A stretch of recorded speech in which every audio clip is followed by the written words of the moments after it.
Hello everyone, welcome to our channel Law Lust.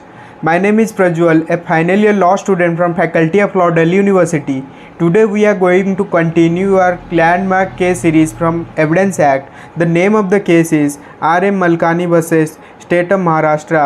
इस case पे facts पे ध्यान देते हैं। इस केस में क्या कहा गया है कि जो प्रोसिक्यूशन का जो केस है ये एक टेप रिकॉर्डिंग के पे बेस है जो कि इलीगली ऑब्टेन किया गया है पुलिस के थ्रू। इस केस में अपेलेंट ये आर्ग्यू करते हैं कि जो टेप रिकॉर्डिंग किया गया है उनकी कन्वर्सेशन का, ये इलीगली ऑब्टेन किया है उनके कंसेंट के बिना, जो कि उनके फंडामेंटल राइट के वायोलेशन में भी आता है। ये कोर्ट ऑफ लॉ में एज एविडेंस उनके खिलाफ यूज़ नहीं हो सकता।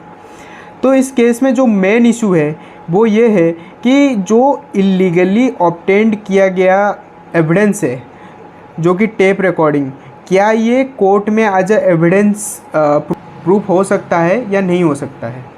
तो इस केस में ऑब्जर्वेशंस आइए देखते हैं कि किस किस कंडीशन में जो टेप रिकॉर्डिंग है, जो टेप रिकॉर्डेड कन्वर्सेशंस है, वो एज एविडेंस एडमिसेबल होगा दो इट इज़ ऑब्टेन्ड इलीगली।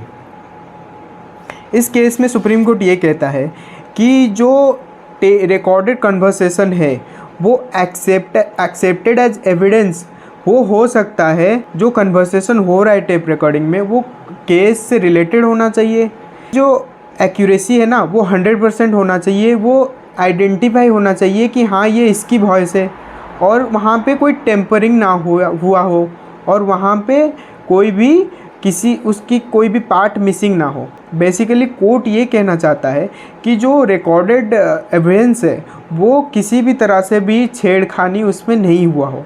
दूसरी बात कोर्ट ये कहता है कि अगर जो टेप रिकॉर्डिंग है वो अगर रेस से स्टेप फॉर्म करता है, जो कि section 6 of Indian evidence act में दिया गया है, जो सेम ट्रांजैक्शन की बात करता है, जो to the facts of the cases, तो भी ये इलीगली ऑब्टेन्ड किया गया है, तब भी ये एज एविडेंस एडमिसेबल है कोर्ट ऑफ लॉ में।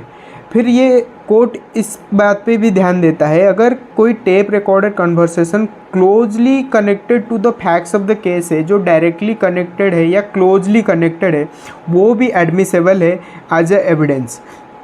कोर्ट तीसरा चीज़ ये कहता है कि even if the tape recorded is obtained unlawful manner, it can still consider as a evidence in court, this because of concept of detection by deception. ये जो detection by dissipation क्या है, पुलिस के पास ये पावर होता है कि अगर कोई कॉग्निजेबल केस की एंटिसिपेशन है तो उस केस में पुलिस अपने तरफ से उसकी प्रिवेंशन के लिए स्टेप्स ले सकता है।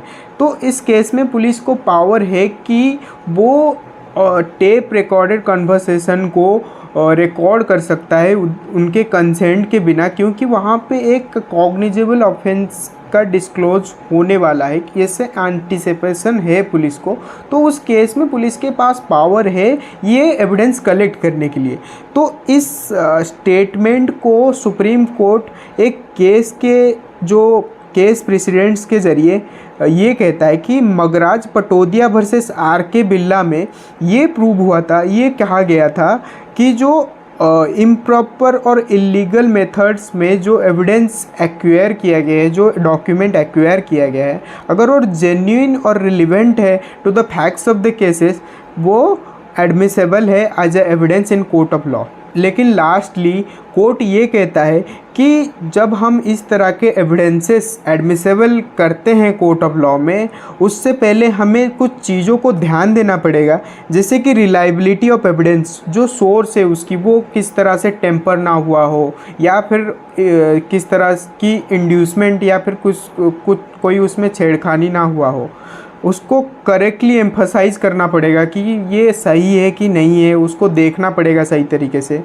उसकी जो एविडेंसरी वैल्यू को पहले वेट करना पड़ेगा, मेजर करना पड़ेगा कि वो कितनी इस केस में कितना एविडेंसरी वैल्यू रखता है। जैसे कि ये जो केस है ये टेप रिकॉर्डिंग टोटली प्रूव करता है कि जो अपेलेंट डॉक्टर है उनका इंटेंशन था ब्राइब लेने का। इस तरह से हमें मेजर करना पड़ेगा कि एविडेंसरी वैल्यू क्या है, तो उस हिसाब से हम उस टेप रिकॉर्डेड कन्वर्सेशन या कोई भी डॉक्यूमेंट जो ऑब्टेन हुआ है उसको उस हिसाब से मेजर करेंगे। और कोर्ट उसकी एक्यूरेसी को लेके कन्विंस होना बहुत ज़रूरी है, और चाहे कोर्ट इसके लिए कोई भी मेथड अप्लाई करे वो कोर्ट की डिस्क्रिशन है, लेकिन इसकी एक्यूरेसी जो है वो प्रूफ होना चाहिए। यही है इस केस के main observation. Thank you for watching our video. इस तरह के हमारे लैंडमार्क केस सीरीज़ को सपोर्ट करने के लिए हमारे चैनल लॉ लर्स को सब्सक्राइब कर सकते हैं। धन्यवाद।